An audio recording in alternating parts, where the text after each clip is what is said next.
Mga pagbasa ng mga salita ng makapangyarihang Diyos. Ang mga responsibilidad ng mga leader at manggagawa. Ang mga responsibilidad ng mga leader at manggagawa. 5. Karamihan sa mga huwad na leader ay may mahinang kakayahan. Bagaman tila magaling silang magsalita, wala talaga silang abilidad na makaarok sa katotohanan, hanggang sa puntong wala silang espiritual na pangunawa. Bulag ang kanilang mga mata at isipan, hindi nila makilatis ang anumang usapin at hindi talaga nila nauunawaan ang katotohanan na isa ng malubhang problema. May isa pa silang mas malubhang problema. Iyon ay nakapag nakaunawa at naging bihasa na sila sa ilang salita at doktrina at kaya na nilang isigaw ang ilang slogan. Iniisip nilang mayroon na silang katotohanang realidad. Kaya, anumang gawain ang ginagawa nila at sino mang pinipili nilang gamitin, hindi nila hinahanap ang mga katotohanang prinsipyo at hindi sila nakikipagbahaginan sa iba. At lalong hindi nila sinusunod ang mga pagsasaayos sa gawain at ang mga prinsipyo ng sambahayan ng Diyos.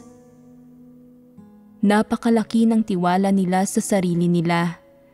Palagi nilang pinaniniwalaan na tama ang mga ideya nila at ginagawa nila ang anumang gusto nila. Bilang resulta, kapag nahaharap sila sa isang suliranin o pambihirang pangyayari, hindi nila alam ang gagawin. Bukod pa rito, madalas silang nagkakamali sa paniniwala na dahil maraming taon na silang gumagawa sa sambahayan ng Diyos at may sapat na karanasan na sila sa paglilingkod bilang leader doon, alam na nila kung paano patakbuhin at paunlarin ang gawain ng iglesia. Tila nauunawaan na nila ang mga bagay na ito, pero ang totoo, hindi talaga nila alam kung paano gumawa ng anumang gawain. Ginagawa nila ang gawain ng iglesia sa anumang paraang gusto nila. Sinusunod nila ang sarili nilang mga kuro-kuro at imahinasyon, karanasan at mga nakagawian nila at ang mga regulasyon nila. Ito ang nagdudulot ng kaguluhan at kalituhan sa iba't ibang item ng gawain ng iglesia at pumipigil sa kanila na magbunga ng anumang tunay na resulta. Kung may ilang tao sa isang pangkat na nakakaunawa sa katotohanan at kayang gumawa ng kaunting tunay na gawain, kaya nilang mapanatili ang pagiging normal ng gawain ng pangkat na iyon. Pero wala talaga itong kinalaman sa huwad na leader nila. Ang dahilan kung bakit pwedeng magawa ng maayos ang gawain ay dahil may ilang mabuting tao sa pangkat na kayang gumawa ng kaunting tunay na gawain at panatilihin ang gawain sa tamang direksyon. Hindi ito nangangahulugan na gumawa ng tunay na gawain ang huwad na leader nila. Walang magagawang bahagi ng gawain kung walang ilang mabuting tao na gaya nito ang namamahala. Sadyang hindi kayang gawin ng mga huwad na leader ang trabaho nila at wala talaga silang silbi. Bakit guguluhin ng mga huwad na leader ang gawain ng iglesia? Ang unang dahilan ay na dahil hindi nauunawaan ng mga huwad na leader ang katotohanan. Hindi nila kayang makipagbahaginan tungkol sa katotohanan para lutasin ang mga problema. At hindi sila naghahanap ng paraan kung paano lutasin ang mga problema. Kaya nagkakapatong-patong ang mga problema at humihinto ang gawain ng iglesia. Ikalawa, ang mga huwad na leader ay bulag at hindi nila natutukoy ang mga individual na may talento. Hindi nila magawa ng mga angkop na pagsasaayos ang mga tauhan ng superbisor ng pangkat na nagre-resulta sa kawalan ng naaangkop na tagapamahala sa ilang gawain na humahantong sa pagkahinto ng gawain. Ikatlo, ang mga huwad na leader ay kumikilos ng masyadong katulad ng mga opisyal. Hindi nila pinapangasiwaan o pinapatnubayan ang gawain at kung nasaan naroon ang kahinaan sa gawain, hindi sila maagap na nakikilahok o nagbibigay ng gabay sa mga detalye ng gawain. Halimbawa, ipagpalagay ng sa isang partikular na item ng gawain, ang ilang tao na gumaganap ng gawain ay mga bagong mananampalataya na walang masyadong pundasyon. Hindi nila nauunawaan ang katotohanan. Hindi sila masyadong pamilyar sa larangan ng gawain at hindi pa nila masyadong naaarok ang mga prinsipyo ng gawain.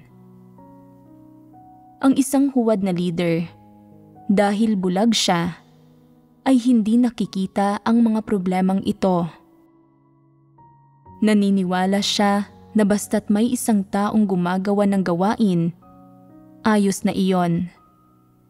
Hindi mahalaga kung maayos o hindi ang pagkakagawa rito. Hindi niya alam na saan man may kahinaan sa gawain ng iglesia, dapat niya itong subaybayan, siyasatin at patnubayan. Na dapat siyang personal na makilahok sa paglutas ng mga problema at suportahan ang mga gumagawa ng kanilang mga tungkulin hanggang sa maunawaan ng mga ito ang katotohanan. Makakilos ang mga ito ayon sa mga prinsipyo at makapasok sa tamang landas. Kapag naabot na ang puntong ito, saka lang hindi na nila kailangang mag-alala ng labis. Hindi ganito gumawa ang mga huwad na leader. Kapag nakikita nilang may taong naroroon para gumawa ng gawain, hindi na nila ito pinapansin. Hindi sila nagtatanong anuman ang kalagayan ng gawain. Kung saan may kahinaan sa gawain o kung may isang superbisor na may mahinang kakayahan, hindi sila personal na nagbibigay ng gabay sa gawain at hindi sila mismo nakikilahok sa gawain. At kapag ang isang superbisor ay may kakayahang pasanin ang trabaho, ang mga huwad na leader ay lalong hindi personal na nagsusuri sa mga bagay-bagay o nagbibigay ng gabay. Nagpapasarap lang sila at kahit na may mag-ulat ng isang issue, hindi sila nagtatanong tungkol dito. Iniisip nilang hindi na ito kailangan pa. Walang ginagawa ang mga huwad na leader na anuman sa partikular na gawaing ito. Sa pagbubuod, ang mga huwad na leader ay mga bulok na tao na hindi gumagawa ng kahit katiting na tunay na gawain. Naniniwala sila na sa anumang gawain, basta't may isang taong namamahala at nakahanda ang lahat na akuin ang gawain, tapos na ang mga bagay-bagay. Iniisip nila na ang kailangan lang nilang gawin ay magdaos ng pagtitipon paminsan-minsan at magtanong-tanong kung may lumitaw na issue. Habang gumagawa sa ganitong paraan, naniniwala pa rin ang mga huwad na leader na mahusay ang kanilang ginagawa at nasisiyahan sila ng husto sa sarili nila. Iniisip nila, walang problema sa anumang item ng gawain. Ang lahat ng tauhan ay ganap nang naisaayos at ang mga superbisor ay nakatalaga na. Napakagaling ko sa gawaing ito, talagang may talento ako. Hindi ba't kawalan ito ng kahihiyan? Sobrang bulag ng mga mata at isipan nila na hindi nila nakikita ang anumang mga gampanin na dapat gawin at hindi nila natutuklasan ang anumang mga problema. Sa ilang lugar, tumigil na ang mga gawain pero ayon sila, kontento, iniisip nila. Bata pa ang lahat ng kapatid, mga baguhan silang lahat. Ganadong-ganado sila sa pagharap sa mga tungkulin nila. Siguradong magagawa nila ng maayos ang gawain. Ang totoo, mga baguhan ang mga kabataang ito. Wala silang nauunawaan sa anumang mga profesional na kasanayan. Kailangan nilang matuto habang gumagawa sila. Naaangkop na sabihing hindi pa nila alam kung paano gawin ang anumang gawain. Ang ilan ay maaaring may kaunting maunawaan, pero hindi sila mga eksperto at hindi nila naaarok ang mga prinsipyo. At kapag nakatapos sila ng isang gampanin, kailangan itong paulit-ulit na itama o madalas na ulitin pa nga. Mayroon ding ilang kabataang hindi pa nakapagsanay at hindi pa nakaranas ng pagpupungos. Labis silang salaula at tamad at sakim sa kaginhawahan. Hindi nila tinatanggap kahit katiting na katotohanan at kapag nagdurusa sila ng kaunti, walang tigil ang kanilang paghihimutok. Karamihan sa kanila ay mga pabasta-bastang bulok na tao na nag-iimbot ng kaginhawahan. Sa ganitong uri ng mga kabataan, dapat talagang makipagbahaginan ka ng madalas sa kanila tungkol sa katotohanan at lalong dapat mo silang pungusan. Dapat na may isang taong namamahala at nagbabantay sa mga kabataang ito. Dapat mayroong leader o manggagawa roon na personal na umako ng responsibilidad sa gawain nila at nagbibigay ng personal na pangangasiwa at paggabay. Sa ganoong paraan lang maaaring magbunga ng kaunti ang gawain nila.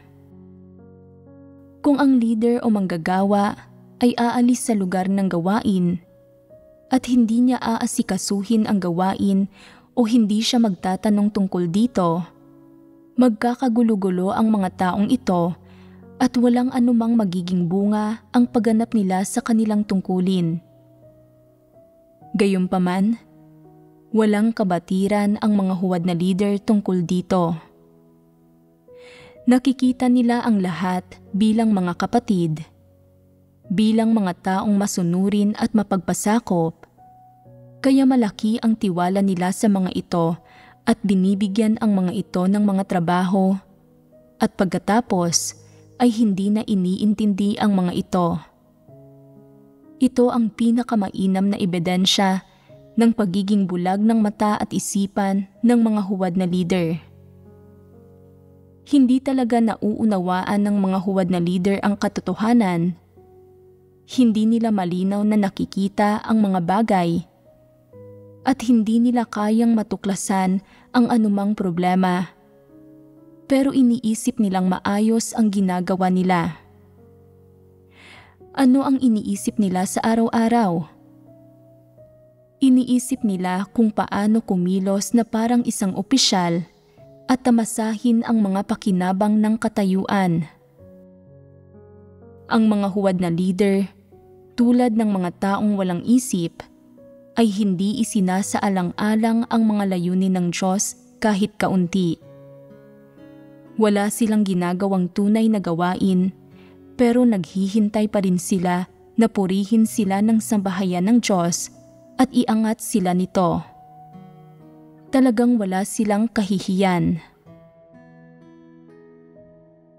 Ganap na walang silbi ang mga huwad na leader sa paggawa ng kanilang mga gawain at walang anumang kapuri-puri tungkol sa kanila. Bigo silang maarok ang mga prinsipyo pagdating sa kabuuang sitwasyon, lalo na ang mga nauugnay sa partikular na detalyadong gawain. Halimbawa, May ilang tao na may mahuhusay na propesyonal na abilidad, ngunit sobrang mahina ang pagkatao. Samantalang may iba naman na walang problema sa kanilang pagkatao, pero may mahinang kakayahan at mahinang mga propesyonal na abilidad. Pagdating sa kung paano dapat gamitin at italaga ang mga taong ito sa makatwirang paraan, mas lalong kakaunti ang alam ng mga huwad na leader sa ganitong mga mas tiyak at detalyadong bagay. Kaya, sa tuwing tinatanong ang mga huwad na leader kung nakahanap sila ng sino man na medyo may mahusay na kakayahan na pwedeng linangin, sinasabi nilang wala pa silang nahahanap na sino man. Sobrang bulag ang mga huwad na leader. Paano sila makakahanap ng sino mang tao? Kung tatanungin mo sila kung ano ang katangian ni sister ganito at ganyan, sasabihin nilang nag-iimbot ang sister na ito ng mga kaginhawahan ng laman. Tanungin mo sila kung ano ang katangian ni brother ganito at ganyan, at sasabihin nilang madalas na negatibo ang brother na ito. Tanungin mo sila kung ano ang katangian ng iba pang tao, at sasabihin nila sa iyo na matagal nang hindi nananampalataya sa Diyos ang taong iyon at walang pundasyon. Sa mga mata nila, walang sino man ang sapat na mahusay. Tinitingnan lang nila ang mga kamalian, pagkukulang at pagsalangsang ng ibang tao. Hindi nila magawang suriin kung umaayon ba ang isang tao sa mga prinsipyo ng sambahayan ng Diyos para sa pag-aangat at paglilinang, o kung ang taong ito ba ay isang mabuting kandidato para sa pag-aangat at paglilinang. Hindi nila matukoy kung sino ang tunay na naaangkop na iangat at linangin, pero sobrang masigasig at mabilis nilang inaangat iyong mga hindi nakakatugon sa mga hinihingi at mga prinsipyo ng sambahayan ng Diyos. Inaangat nila ang lahat ng mayayamang babae, mayayamang lalaki, at mga anak ng mayayamang pamilya sa iglesia, pati na iyong nakapaglingkod bilang mga opisyal sa mundo sa labas, iyong mga magaling magsalita, at iyong mga marunong mandaya at manggancho. Sa anumang kaso, inaangat nila ang sinumang kilala at respetado sa mundo sa labas at ang sinumang mahilig magpapansin. Naniniwala sila na ang mga taong ito ang tanging may talento at wala silang natutukoy o inaangat kahit isang tao na talagang nagtataglay ng abilidad na umarok at kayang tumanggap ng katotohanan. Magiging mas mahirap para sa isang huwad na leader na magbigay ng isang tunay na kalipikadong talento para sa sambahayan ng Diyos kaysa sa maglakad siya papuntang buwan. Halimbawa, sabihin natin na kasalukuyang nangangailangan ang sambahayan ng Diyos ng mga individual na may talento para sa gawaing nakabatay sa teksto. May ganitong uri ng individual sa isang iglesia na pinamamahalaan ng isang huwad na leader, pero hindi inirerekomenda ng huwad na leader na iyon ang pangalan ng taong ito. Kapag tinanong ang huwad na leader kung bakit hindi niya iniangat o nilinang ang individual na iyon, sasabihin niya, 2 beses na nakiapid ang taong iyon habang nasa universidad, pero hindi na niya iyon inulit simula nang mag-asawa siya. Hindi ko alam kung dapat ba siyang iangat o hindi. Anong klaseng pahayag ito? Magagarantiyahan mo ba na ang mga mayaman at makapangyarihang taong inaangat mo ay hindi kailanman nakiapid? Hindi ba't mas lalo pa itong ginagawa ng mga taong iyon? Bakit hindi mo nakikita iyon? Ang mga huwad na leader ay sobrang huwad na espiritual. Ipinapalabas nilang may alam silang ilang prinsipyo at naghahanap ng mga dahilan para pangatwiranan ang hindi nila pag-aangat sa mga dapat sanang iangat at linangin. Sa mga mata nila, ang lahat ay mas mababa sa kanila. Ano ang nangyayari sa huli? Nakapanindigan ba ang mga elitista at taong may talento na iniangat ng mga huwad na leader? Hindi naman sa sinasabi nating tiyak na hindi mabubuting tao ang mga taong ito. Ang pangunahing inilalantad natin ay na ang prinsipyo ng mga huwad na leader sa pagtrato sa mga tao ay ang gamitin ang mga kuro-kuro ng tao bilang kanilang sukatan, sa halip na ang katotohanan at na ang prinsipyo nila sa pag-aangat at paglilinang sa mga tao ay ang sumunod sa sarili nilang mga kuro-kuro, imahinasyon at kagustuhan, at sa ganap na pananaw ng mga walang pananampalataya, sa halip na gamitin ang mga hinihinging pamantayan ng sambahayan ng Diyos bilang kanilang sukatan. Bakit nagagawa ito ng mga huwad na leader? Dahil hindi nila nauunawaan ang katotohanan o ang mga layunin ng Diyos. Nagagawa nilang iangat iyong mga sadyang hindi nakakatugon sa mga hinihingi ng sambahayan ng Diyos. Tumutuon sa paglilinang ng mga ito at hinahayaan ang mga ito na humawak ng mahahalagang gawain sa sambahayan ng Diyos. Ganoon ang gawaing ginagawa ng mga huwad na leader. Tingnan ang mga huwad na leader sa paligid mo. Hindi ba't ganito sila gumawa at ganito nila tratuhin ang mga tao? May isang partikular na pananaw na madalas na nabubunyag sa mga huwad na leader.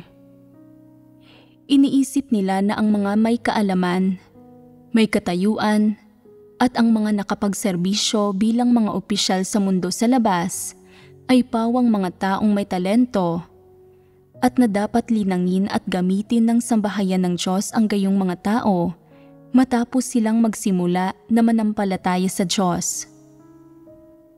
Talagang pinahahalagahan at sinasamba nila ang mga taong iyon.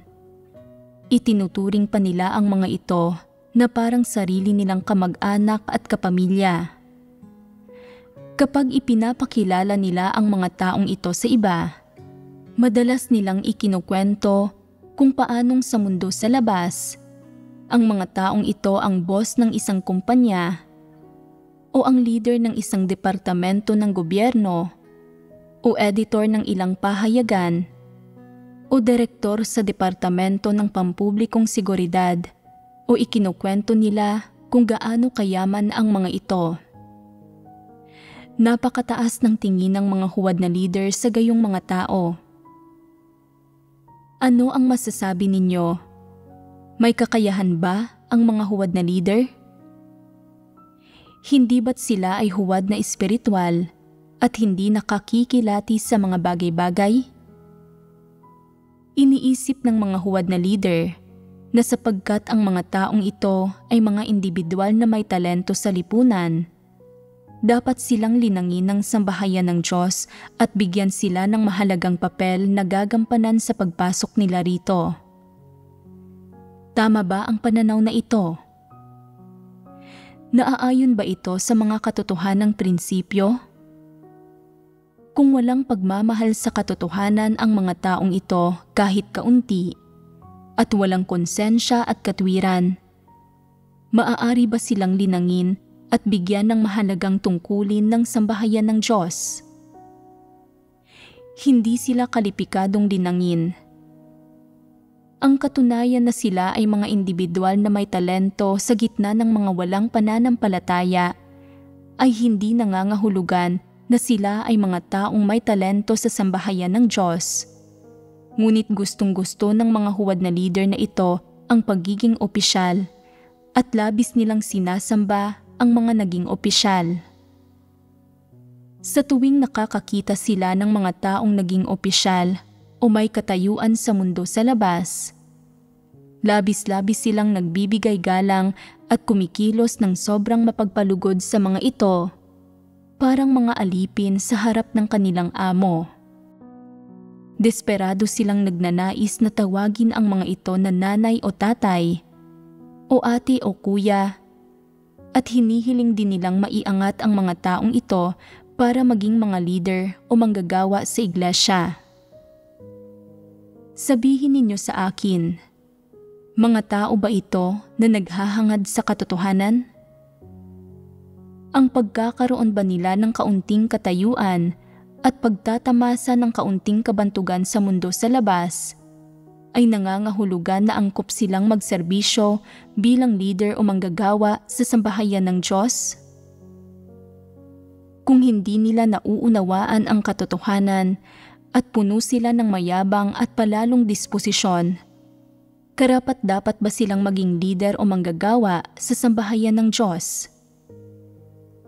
Naaayon ba sa mga prinsipyo na iangat ang mga tao sa pamamagitan lang ng pagtutuon sa kanilang katayuan at kabantugan at pagbabaliwala sa kanilang karakter? Alam ba ng mga huwad na leader kung anong klasing mga tao ang gusto ng Diyos at anong klasing mga tao ang inaangat at ginagamit niya? Paulit-ulit na binibigyang diin ng mga pagsasaayos ng gawain ng sambahayan ng Diyos na dapat iangat at linangin ang mga tao ayon sa tatlong pamantayan. Una, dapat nagtataglay sila ng pagkatao, konsensya at katwiran. Pangalawa, dapat sila ay isang taong nagmamahal sa katotohanan at kayang tanggapin ang katotohanan. At pangatlo, dapat mayroon silang sapat na kakayahan at nagtataglay ng kapabilidad sa gawain. Tanging ang mga nakakatugon sa tatlong pamantayang ito ang maaaring iangat at linangin at kalipikado na maging mga kandidato at maging mga leader o manggagawa. Talagang hindi sapat ang magtaglay lang ng kakayahan at talento. Karakter ang una, at pangalawa, mahalaga ang magawang tanggapin ang katotohanan. Ang dalawang ito ang mga pinakamahalagang pamantayan. Kung iniaangat ang masasamang tao na walang pagmamahal para sa katotohanan, magiging kapinsa-pinsala ang mga kahihinatnan. Kaya, ang mga walang pagkatao ay tiyak na hindi pa hihintulutang maiangat. Pero binabaliwala ng mga huwad na leader ang mga hinihingi ng sambahayan ng Diyos. Kapag pumipili at gumagamit ng mga tao, palagi nilang pinagtutuunan kung mayroon bang katayuan sa lipunan ang isang tao, kung ano ang pinagmulan at posisyon nito, kung mataas ba ang antas ng pinag-aralan nito, at kung gaano kataas ang reputasyon nito sa lipunan. Ito ang mga aspekto na kanilang pinagtutuunan kapag nag-aangat at naglilinang ng mga tao. Naaayon ba ito sa mga prinsipyong itinakda ng sambahayan ng Diyos? Naaayon ba ito sa katotohanan ng mga salita ng Diyos? Sino ang mga taong iyon na may katayuan sa lipunan? Masasabi na sila ay pawang mga taong nakikipaglaban para sa kapangyarihan at katayuan sa anumang paraan, at na sila ay kay Satanas. Kung hahawak sila ng kapangyarihan sa sambahayan ng Diyos, magiging iglesia pa rin ba ito ng Diyos? Ano ang pakay ng mga huwad na leader sa pag-aangat ng mga taong kay Satanas para maging mga leader? Ang ganitong pagkilos ba ay naaayon sa mga prinsipyo ng sambahayan ng Diyos sa paglilinang at paggamit ng mga tao? Hindi ba't hayagang panggugulo at pagsira ito sa gawain ng iglesia? Ang walang prinsipyong pag-aangat at paglilinang ng mga huwad na leader sa mga tao ay ang nagdudulot ng pinakamatinding pagkagambala at kaguluhan sa gawain ng iglesia at isang paraan ng paglaban sa Diyos. Sobrang hina ng kakayahan ng mga huwad na leader at wala silang abilidad na umarok sa katotohanan. Kahit gaano karaming sermon ang pinakikinggan nila o gaano karaming salita ng Diyos ang binabasa nila, hindi pa rin sila ganap na nakakaarok o nakakaunawa sa katotohanan. At kahit ilang taon na silang nangangaral ng mga doktrina, hindi nila nauunawaan ang sinasabi nila. Puro kalokohan lang ito at imposibleng maintindihan.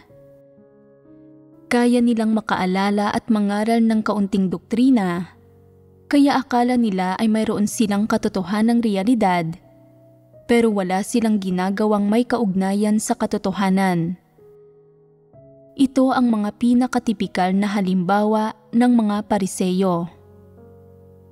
Sa panlabas, tila madalas silang nangangaral sa mga tao at nagsasabi ng magagandang pakinggang bagay na parang nauunawaan nila ang katotohanan, ngunit ang ginagawa nila ay kontra sa katotohanan at kabaligtaran nito.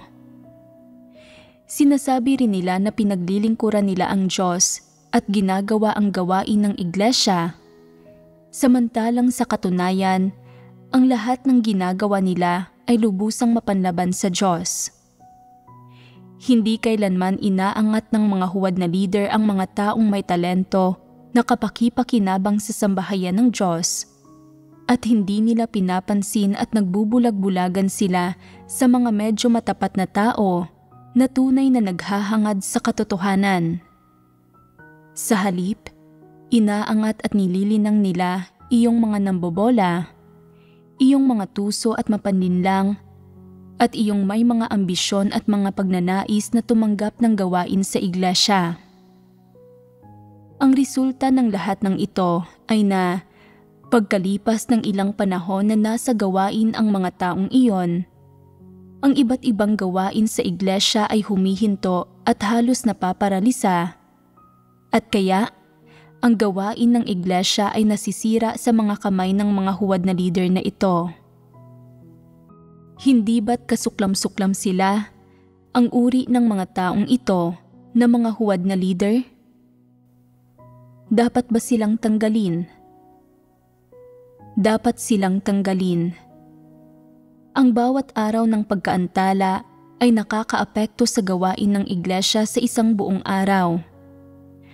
Ayaw magbitiw ng kusa ng ilang huwad na leader kahit alam nilang wala silang kakayahang gumawa ng tunay na gawain at patuloy na nahuhumaling sa mga pakinabang ng katayuan at aabot pa sa puntong pipinsalain ang gawain ng iglesia.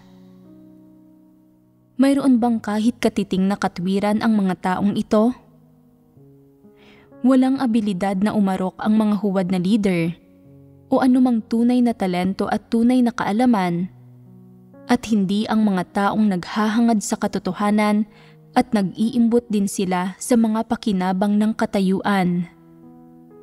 Sila ay mga taong walang kahihiyan, kaya tiyak na hindi sila dapat iangat at linangin. Kung sa tingin mo ay napakahina ng iyong kakayahan at nawala kang abilidad na makilala ang tama sa mali, at nawala kang abilidad na maarok ang katotohanan, kung gayon, anuman ang gawin mo, huwag kang magpasasa sa iyong mga ambisyon at mga pagnanais, at huwag mong pagbulayan kung paano magsumikap na maging isang opisyal sa iglesia. Sa pagiging leader ng iglesia, hindi ganoon kadali ang maging leader. Kung hindi ka isang matapat na tao at walang pagmamahal sa katotohanan, sa sandaling maging isa kang leader, magiging isa kang antikristo o isang huwad na leader. Mga taong walang konsensya at katwiran ang kapwa mga antikristo at mga huwad na leader, at mga taong kayang gumawa ng kasamaan at guluhin ang gawain ng iglesia. Bagamat totoong masasabi na mga dyablo at satanas ang mga antikristo, hindi rin mabubuting tao ang mga huwad na leader. Sa pinakamababa, sila ay mga taong tahasang walang kahihiyan na walang konsensya at katwiran. Mayroon bang anumang marangal sa pagiging isang huwad na leader at sa pagkakatanggal? Nakakahiya iyon, isang mantsa, at talagang walang anumang ikinararangal tungkol dito. Kung may pagpapahalaga ka sa pasanin sa gawain ng iglesia at nais makilahok doon, mabuti ito. Ngunit dapat mong pagnilayan kung nauunawaan mo ba ang katotohanan, kung nagagawa mo bang magbahagi sa katotohanan para lutasin ang mga issue, kung nagagawa mo bang tunay na magpasakop sa gawain ng Diyos, at kung nagagawa mo bang isagawa ng maayos ang gawain ng iglesia ayon sa mga pagsasaayos ng gawain. Kung nakakatugon ka sa mga pamantayang ito, maaari kang tumakbo upang maging leader o manggagawa. Ang ibig kong sabihin sa pagsasabi nito ay na kahit papaano, dapat magtaglay ng kamalayan sa sarili ang mga tao. Tingnan muna kung nagagawa mo bang makilatis ang mga tao, kung kaya mo bang maunawaan ang katotohanan at magawa ang mga bagay-bagay ayon sa prinsipyo. Kung natutugunan mo ang mga hinihinging ito, angkop kang maging leader o manggagawa. Kung wala kang kakayahang suriin ang sarili mo, maaari mong tanungin ang mga tao sa paligid mo na pamilyar sa iyo o malapit sa iyo. Kung sinasabi nilang lahat na hindi sapat ang kakayahan mo para maging isang leader at nasapat na ang paggawa mo lang ng maayos sa kasalukuyan mong gawain, kung gayon ay dapat mong agad na kilalanin ang iyong sarili. Dahil mahina ang kakayahan mo, huwag gugulin ang lahat ng oras mo sa pagnanais na maging leader. Gawin mo lamang ang kaya mo. Gawin ng maayos ang iyong tungkulin ng praktikal upang magkaroon ka ng kapayapaan ng isipan. Mabuti rin ito. At kung kaya mong maging leader, kung talagang taglay mo ang gayong kakayahan at talento, kung taglay mo ang kapabilidad sa gawain, at mayroong pagpapahalaga sa pasanin, ikaw ay tiyak na uri ng tao na may talento na kulang sa sambahayan ng Diyos at siguradong maaangat at malilinang. Ngunit may oras ang Diyos sa lahat ng bagay. Ang hiling na ito, ang hiling na maiangat, ay hindi ambisyon, ngunit dapat mayroon kang kakayahan at natutugunan ang mga pamantayan para maging leader. Kung mahina ang iyong kakayahan, subalit ginugugol mo pa rin ang lahat ng oras mo sa kagustuhan na maging leader, o tumanggap ng ilang mahahalagang gampanin, o maging responsable sa pangkalahatang gawain, o gumawa ng isang bagay na nagtutulot sa iyo na maitangi ang iyong sarili, sinasabi ko sa iyo, ito ay ambisyon. Maaaring magdala ng sakuna ang ambisyon, kaya dapat kang mag-ingat dito. Lahat ng tao ay may pagnanais na umusad at handang magpunyagi tungo sa katotohanan na hindi naman problema. Ang ilang tao ay may kakayahan, nakatutugon sa mga pamantayan ng pagiging mga leader at nagagawang magpunyagi tungo sa katotohanan at mabuting bagay ito. Ang iba ay walang taglay na kakayahan, kaya dapat silang tumuon sa sarili nilang tungkulin. Gampanan ng maayos ang tungkuling nasa harapan nila mismo at gawin ito ayon sa prinsipyo at ayon sa mga hinihingi ng sambahayan ng Diyos. Para sa kanila, mas mabuti iyon, mas ligtas, mas makatotohanan.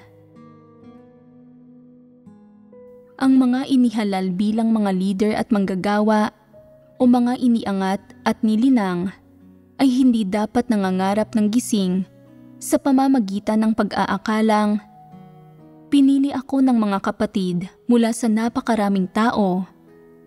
Iniangat ng sambahayan ng Diyos, kaya talagang mayroon akong kaunting talento at mas magaling ako kaysa sa mga ordinaryong tao. Sa kalaunan, ang tunay na ginto ay nakatadhanang kuminang. Mabuti bang mag-isip ng ganito? Hindi ba't pagbubunyag ito ng tiwaling disposisyon?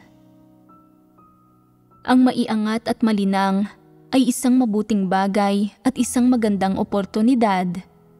Pero kung kaya mo ba o hindi na tahakin ang landas na ito ng maayos, ay nakadepende sa kung paano mo haharapin ang oportunidad na ito at kung kaya mo ba itong pahalagahan. Binigyan ka ng Diyos ng pagkakataong ito, pero hindi iyon nangangahulugan na mas magaling ka talaga kaysa sa iba. Maaaring mas mahusay ng kaunti ang kakayahan mo kaysa sa iba o na mayroon kang ilang kaloob, pero mahirap sabihin kung ano ang iyong buhay pagpasok at kung taglay mo ba ang katotohanang realidad. Dahil magkakapareho ang mga tiwaling disposisyon ng lahat ng tao at isa ka ring miyembro ng tiwaling sangkatauhan. Kung mapagtatanto mo ito, magagawa mong harapin ng tama ang pag-aangat at paglilinang sa iyo ng sambahayan ng Diyos. Hindi mo dapat ituring ang iyong sarili bilang isang taong may talento, ni isipin na taglay mo ang katotohanang realidad. Sadyang mayroon ka lang kaunting kakayahan at kayang magsumikap tungo sa katotohanan, kaya nabigyan ka ng pagkakataong sanayin ang sarili mo. Panahon ito ng probasyon at hindi pa tiyak kung ikaw ba talaga ay isang taong naghahangad sa katotohanan o kung karapat-dapat ka bang linangin. Mahirap sabihin kung magagawa mo bang manindigan pagkatapos mabigyan ng pagsubok sa panahong ito. Maaaring panatilihin ka para patuloy na linangin o maaaring itiwalag ka. Nakadepende ang lahat ng ito sa kung gaano ka magsisikap. Ito ang tungkol sa pag-aangat sa mga tao para maging mga leader at manggagawa at dapat mong maunawaan iyon. Walang saysay na ikaw mismo ay nag-iisip na isa kang taong may talento. Kung hindi ka inaangat at nililinang ng sambahayan ng Diyos, isa kang walang kwenta. Kung hindi mo hinahangad ang katotohanan at ayaw mong gamitin ka ng sambahayan ng Diyos, wala kang anumang maisa sa katuparan. Kung sasabihin mong, hindi ako ginagamit ng sambahayan ng Diyos, lalabas ako tungo sa lipunan. Sige kung gayon, lumabas ka tungo sa lipunan at subukan mo. Tingnan mo kung sino ang mag-aangat sa iyo at tingnan mo kung ano ang kaya mong maisakatuparan. Ang ibig kong sabihin sa pagsasabi nito sa inyo ay na dapat mayroon kayong tamang pag-unawa at pagharap sa pag-aangat at paglilinang sa inyo ng sambahayan ng Diyos. Ang mga may mahina o katamtamang kakayahan at hindi nakatutugon sa pamantayang hinihingi para sa pag-aangat at paglilinang sa sambahayan ng Diyos ay kailangan lang tuparin ang kanilang tungkulin ng masunurin at matatag. Basta't ginagawa mo ang iyong tungkulin ng buo mong puso at isipan, hindi ka tatratuhin ng Diyos ng hindi patas. Kaya, huwag kayong makipag-away tungkol sa mga usapin ng pag-aangat at paglilinang, pero huwag din ninyong tanggihan ang mga ito. Hayaan lang ang lahat na dumaloy ng natural. Sa isang banda, dapat ninyong sundin ang mga pagsasaayos ng sambahayan ng Diyos, at sa kabilang banda, dapat kayong magkaroon ng pusong nagpapasakop sa Diyos. Ito ang tamang daan. Madali ba itong gawin? Mayroon bang anumang pakinabang sa isang taong may mahinang kakayahan na maging isang leader? Sa huli, kapag nailarawan siya bilang isang huwad na leader at naitiwalag, ano ang mararamdaman niya tungkol dito? Iyon ba ang ginusto ninyo? Dadalhin ninyo ang titulong huwad na leader sa inyong ulo at kahit saan kayo magpunta, sasabihin ng mga tao na minsang naging huwad na leader ang taong ito. Mabuti ba iyon o masama? Hindi iyon mabuti at hindi iyon isang bagay na marangal. Ang mga tao ay dapat magkaroon ng tamang pag-unawa at saloobin sa pag-aangat at paglilinang. Sa mga bagay na ito, dapat nilang hanapin ang katotohanan at hindi sila sumunod sa sarili nilang kalooban o magkaroon ng mga ambisyon at mga pagnanais. Kung pakiramdam mo ay mahusay ang kakayahan mo, ngunit hindi ka pa inangat ng sambahayan ng Diyos kahit kailan, ni walang anumang planong dinangin ka, huwag kang madismaya o magsimulang magreklamo. Tumuon ka lamang sa paghahangad sa katotohanan at pagpupunyaging sumulong. Kapag mayroon kang kaunting tayog at kaya mong gumawa ng tunay na gawain, natural na pipiliin kang maging leader ng hinirang na mga tao ng Diyos. At kung pakiramdam mo ay mahina ang kakayahan mo, at nawala kang tsansang maiangat o malinang, at na imposibleng makamtan ang iyong mga ambisyon, hindi ba mabuting bagay ito?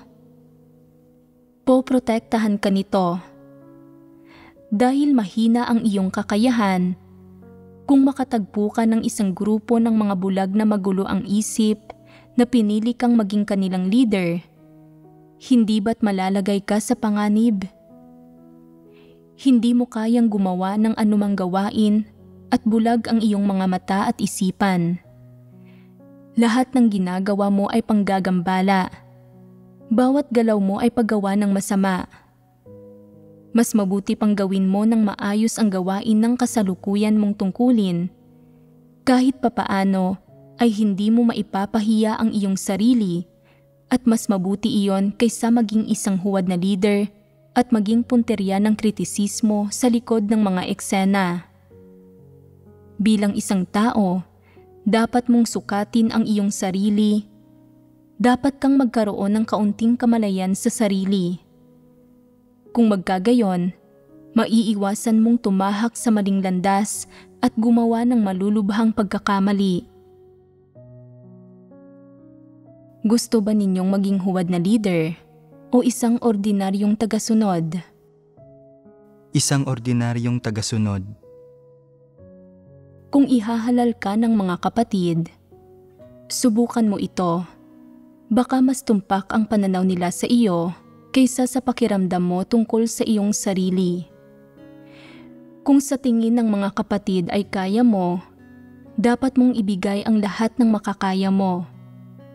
Kung talagang sinubukan mong gawin ang lahat ng iyong makakaya, pero nabibigo ka pa rin sa iyong gawain, at ang puso mo ay nag-aalab sa pagkabalisa na hindi ka makakain o makatulog ng dahil dito, at talagang hindi mo alam kung paano ito gawin ng maayos. Kung gayon, tumigil ka sa pagiging leader o manggagawa. Masyadong mahirap ito para sa iyo. Kung magpapatuloy ka, malamang na magiging isa kang huwad na leader. Kaya dapat kang kaagad na sumulat ng isang liham ng pagbibitiw na nagdideklarang, dahil mahina ang kakayahan ko at walang kakayahang gumawa ng tunay na gawain. Kung ipagpapatuloy ko ang pagiging leader, hindi magtatagal ay tiyak na magiging isa akong huwad na leader sa huli. Kaya hinihiling ko na magbitiw at kusang loob na talikuran ang posisyon. Ito ang pinakamatalinong paraan ng pagkilos at ang pinakaangkop na gawin. Ito ay makatwiran at mas mainam kaysa sa manatili sa posisyon at maging isang huwad na leader. Kung alam mo na may mahina kang kakayahan at wala kang kakayahang maging leader, pero hindi mo matiis na bitiwan ang katayuan at sinasabi sa iyong sarili, bakit hindi ko ito kayang gawin? Sino ang makakatulong sa akin? Napakaganda kung mapapanatili ko ang katayuan ko bilang leader, habang may iba na nag-iisip ng lahat ng plano at estratehiya para sa akin. Sa ngayon, walang ibang naaangkop na pumalit sa pwesto ko, kaya't maaari lang akong magpatuloy sa pagiging isang leader at magpakasaya rito sa bawat araw na nasa tungkulin ako. Kahit na hindi ko magawa ang gawain, ako pa rin ang leader at mas mainam ang maging isang leader kaysa sa maging isang ordinaryong kapatid. Kung hindi ako tatanggalin ng sambahayan ng Diyos at hindi ako aalisin ng mga kapatid, hindi ako magbibitiw. Tama ba ito? Hindi. Bakit hindi ito tama? Hindi ito makatwiran. Kung wala akong kakayahang gumawa ng tunay na gawain at hindi pa rin ako magbibitiw, maaantala lang nito ang gawain ng iglesia. Ang ganitong pagkilos ay nakakaantala sa gawain ng iglesia. Nasasaktan nito ang iba at ang iyong sarili. Alam mo ba kung ano ang kahulugan ng maging leader? Nangangahulugan ito na may tuwiran kang ugnayan sa buhay pagpasok ng maraming tao at may tuwirang ugnayan ang pamumuno mo sa kung paano nila tatahakin ang landas na nasa kanilang harapan. Kung namumuno ka ng maayos at inaakay mo sila sa tamang landas, magagawa nilang tumahak sa tamang landas. Kung hindi ka namumuno ng maayos at inaakay mo sila sa kapahamakan at naging pariseyo sila kagaya mo, malaki ang iyong kasalanan. At pagkatapos mong gawin ang malaking kasalanan na ito, iyon na ba ang magiging katapusan nito? Itatala ito ng Diyos. Alam mo na mahina ang iyong kakayahan, na isa kang huwad na leader at walang kakayahang gumawa ng tunay na gawain. Subalit hindi ka umaamin sa iyong mga kamalian at nagbibitiw, kundi walang pakundangang kumakapit sa iyong posisyon at ayaw mo itong isuko sa iba. Isa itong kasalanan at tatandaan ito ng Diyos. At makakabuti ba o makakasama sa iyong hinaharap na tinatandaan niya ito? Manganganib ka. Tapatan kong sasabihin sa iyo ang katotohanan. Tinatandaan ng Diyos ang gayong mga bagay para sa bawat isang tao at bawat item ay nakasulat ng malinaw. Kung may napakatinding bagay na mangyayari sa iyong landas tungo sa kaligtasan, malaki ang magiging epekto nito sa iyo. Anuman ang gawin mo, huwag mong tahakin ang landas na ito at huwag kang maging ganitong klase ng tao. Maikli nating napagbahaginan ang ilan sa mga pagsasagawa at pagpapamalas ng mga huwad na leader, kaugnay sa pag-aangat at paglilinang sa iba't ibang uri ng mga taong may talento. Sa kabuuan, ang uri ng tao na isang huwad na leader ay hindi gumagawa ng tunay na gawain at walang kakayahang gumawa ng tunay na gawain. Mahina ang kakayahan niya, bulag ang mga mata at isipan niya, wala siyang kakayahang tumuklas ng mga problema at hindi siya nakakakilati sa iba't ibang uri ng tao, kaya't hindi niya magawang pasanin ang mahalagang gawain ng pag-aangat at paglilinang sa iba't ibang uri ng mga taong may talento. Sa makatuwid, wala siyang paraan na magawa ng maayos ang gawain ng iglesia at magdudulot siya ng maraming suliranin para sa hinirang na mga tao ng Diyos sa kanilang buhay pagpasok.